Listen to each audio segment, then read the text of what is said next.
Um, ang masasabi ko lang, very natural yung mga sagot niya, and I think sinabi niya rin yung full support sa pagpapalago ng mga small and medium na negosyante, na negosyo.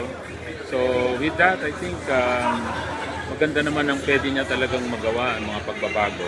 At in fact, tinanong nga namin kanina, ano ba ang mga drastic na mga changes ang pwede niyo pang magawa sa pagsulong ng entrepreneurship. At meron naman siyang mga kakaibang sagot doon na talagang, kung talagang gustong pabilisin daw ang processing ng registration, talagang gagawin niya lahat ng mga pwede niyang magawa and use all the resources to make things happen.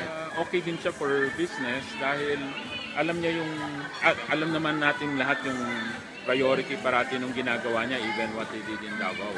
So I think yun yung gusto niyang i-replicate. Diba? Parati niya sinasabi yung solving corruption, fighting yung source ng mga criminality, which is also drugs, and then yun, fighting criminality. So yung pagka may mga peace and order na ganyan, talaga nakakatulong sa development. So, at saka may mga binanggit nga siya tungkol sa pag-support sa training, pag-support sa pagpapalaki, pagiging competitiveness ng mga negosyo. Tinanong din natin to the extent ba na eco-protection natin, malalagyan natin ng mga, let's say, tariff protection, trade barrier. Sabi niya hindi eh. Talagang sa ngayon, given na opening economy, so ang kailangan, suportahan daw yung kumpanya instead na bigyan mo ng mga tariff protection. At kundi, babalik ka dun sa dating protectionist regime.